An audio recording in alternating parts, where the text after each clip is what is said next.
You know how many times I wanted to just give up? How many times I've thought about ending it? Life is hard. Easy, it's not an option. But it's worth fighting. It's worth believing. It's worth giving yourself a chance. It's worth mustering yourself up, standing up inside yourself. It's worth fighting relentlessly, never giving up. It's worth fighting a good fight. It's worth being around motivated, positive people. It's worth being up-tempo. It's easy to have faith and feel good when you're feeling good and you have no pain and your bills are paid and you got a clean bill of health from the doctor. It's easy to be motivated then. But when that's not the situation, it's hard. When you look in the mirror, you don't see the person that you once saw. It's hard. I know it's hard, but do it hard. You gotta go all the f in. When there's a will, there's a way, and there's always a way. When you're committed, you don't care about the facts. You don't care about the odds. You don't care about the opinions of others. The only thing you care about is making it through to the other f***ing side. No matter what it takes. You just gotta keep searching, keep fighting, keep hammering, keep failing, keep trying, keep getting back up again, and stop at nothing to reach it. You gotta have mental toughness. You don't give up on me. You don't quit on me. You man up. You woman up. You get your life back. You get your family back. I need you to have mental toughness. When you come up against that thing, you gotta outlast it. And you gotta already have made up your mind before you get to cancer. You gotta already have made up your mind before you get to that exam. You gotta already have made up your mind when you're talking to your husband, when you're talking to your wife, when you're talking to that sickness. You gotta look at it before you even get to it. So don't you ever give up. You get to make a choice. Is failure going to break you or is failure going to make you? You get to decide. Failure doesn't. It's okay to fall. It's okay to cry. It's okay to go home.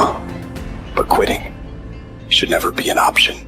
It's not in falling that makes us failures. It's in not getting up that makes us failures. And you get to decide if you get up or you don't get up.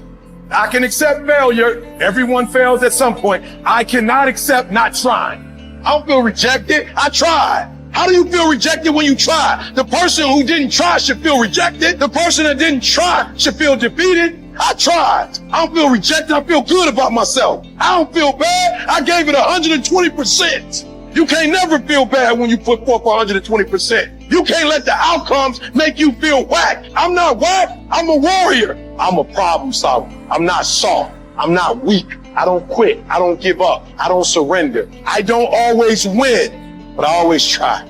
When you believe with everything in you that you are destined for greatness, you will find a way. You turn a tragedy into a triumph, despair into repair, pain into gain, adversity into prosperity. You have to know that this thing is going to work. Come hell or high water, whatever it is that I set out to do, it may not happen in 6 months, it may not happen in a year, it may not happen in 2 years, but at some point, my dream is going to become a reality. I think about my why. I can't quit. I can't stop. I can't get tired. I can't give up. I can't give in. My mama counting on me. My wife is counting on me. When you ain't got nothing left in your tank, you got to think about the people in your life that you're doing this for. And then if you could think about them, you could go one more mile. You could go one more day at work. You keep going. You keep studying. You keep writing. You keep singing. You keep rapping. You keep boxing. You keep fighting. You keep dribbling. You just keep on keeping on. And if you persevere, every storm that's come, it will pass.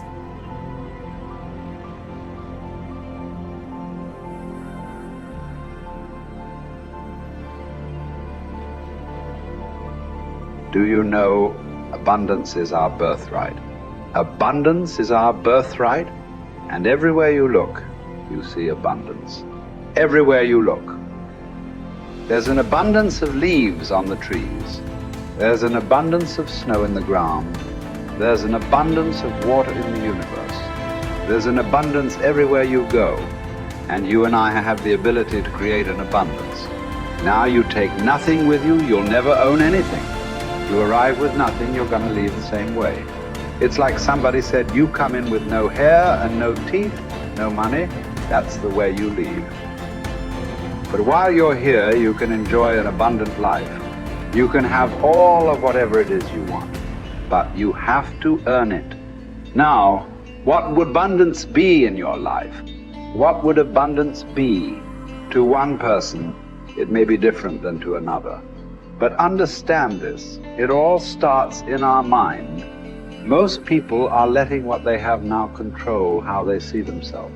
They let their bank account control them. They let the friends they have control them. They let their conditions or circumstance control. That's not where we want to go. We want to go inside. Everything starts from the inside out. So let's start over. Let's start over. If life isn't the way you want it now, make up your mind, you're going to start over. You're going to sit down, you're going to write out how you do want it. Now we want abundance. We want an abundance of friends. We want an abundance of money. We want an abundance of all the good things in life that make us more comfortable and have us enjoy life to a greater degree. And you know, we can have it, but we've got to understand we can have it. We've got to understand that we have infinite potential locked up within us. We've got a marvelous mind. We can think anything we want. You know, Viktor Frankl spent the war years in a concentration camp. And he said, regardless of the intellectual or physical abuse he was subjected to, no one could cause him to think something he didn't want to think. All the great leaders, all down through history, they have been complete, unanimous agreement. We become what we think about. Well, don't think lack and limitation. Think abundance in whatever you want. See yourself with plenty, with abundance. Hold the image and then just think, how can I get this? By continually seeing yourself with it, the way to get it will start to come to your mind. You will attract whatever you need because you're getting on an abundant frequency and it'll all start coming into your life. As you move towards it, it'll come towards you. Abundance, it's your birthright. You've got to decide on it. Enjoy it. You know, if you can survive the temporary pain in your life, and all pain is temporary, if you can survive the temporary, on the other side of temporary pain, you meet another version of yourself, another insight about yourself. And that's why it's so important to grow as a person, because the more we grow and become a new person, we can help those that used to be like us. And that's why you and I are so addicted to growing and learning, and we're curious, because if you used to be a broken person and you no longer are quite as broken, you can help broken people. If you used to be broke financially and you no longer are, you can help people. Whatever you do for a living, at one time you didn't know about it and now you do. You can help those who need to know about it. And so you're immensely qualified if you understand the power of doing one more. 95% of people have an operating system in their mind where they operate out of history and memory. 5% of humans operate out of vision and imagination. So the reason we're so much happier, I believe, when we're children is we have no history and memory. So we operate out of imagination and dreams and vision. But at some age, some people it's 5 years old, some it's 8, some it's 18, some it's 28. They create a history, and that history then becomes the operating system. So even if they take on a new behavior or tactic, they're operating out of a pattern of thought and belief that's historic and memory-based. And so the number one thing I would say is begin to operate out of your imagination again, out of your vision again. Create from that place. If you create from that place, now you're not tied to the result in that moment. You're giving yourself space to imagine and create something new in your life. You're the product of who you hang around. Wow. How do I know if they serve me or not? Here's one way to just deduce this, because they could be beautiful people who care about you, and they might even support you. But when you're with them, what are you ever have those friends you're with them, you're like, you remember when, you remember that party, remember that thing? Yeah. And if your friends are constantly bringing you to the filtration system of memory and history all the time, think this through.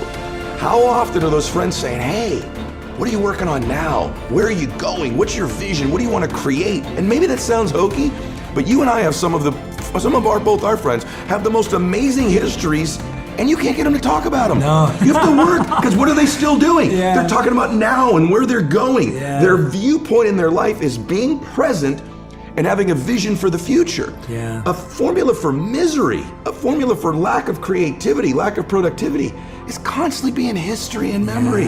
Even if it's good, it doesn't serve us. And for most of us, it's not good. And we keep living from it or trying to move away from it. Create a new future. Don't move away from the past. Create a brilliant, imaginative, curious, vibrant vision for your life. Love for something is in the present moment also, right? Love is not just for the past. And it's funny how important one day is, man. When my dad got sick, my dad got cancer. When he first got sick, he goes, hey, my dad was a dude. He goes, look, I'll fight this one time. Okay, I'll do your little chemo and your surgery, but I'm not gonna pour poison into my body. I'm not gonna lose my hair. I'm not gonna deteriorate. I'll give this thing a shot once. If it doesn't work, I'm out. That led to 8 years of him fighting it. Chemo, radiation, proton therapy, surgery, chemo, experimental chemo, and he did lose his hair and he was in pain. And I'd say to my dad, I say, Dad, you're suffering so much. You said you wouldn't suffer. He said, no, Eddie, I'm in pain, but I'm not suffering. I choose not to suffer. And I'm not suffering because I get to see my grandkids again. And I said, Dad, why are you doing this? And he said, you only understand the power of one day when you're threatened with never having another one. And I'll do anything for one more day. Get to be with you one more time. Give your mom a kiss one more time. Maybe I'll see one of my granddaughters get married. And he goes, I'll do anything for one more day. And when we begin to think of our life that way, the power of right now and having one more moment and one more minute is so beautiful. It's so blessed. It's so big. It's so amazing. Why would we spend that minute in history? Why would we spend that minute in the past when we could be fully present and creating the future?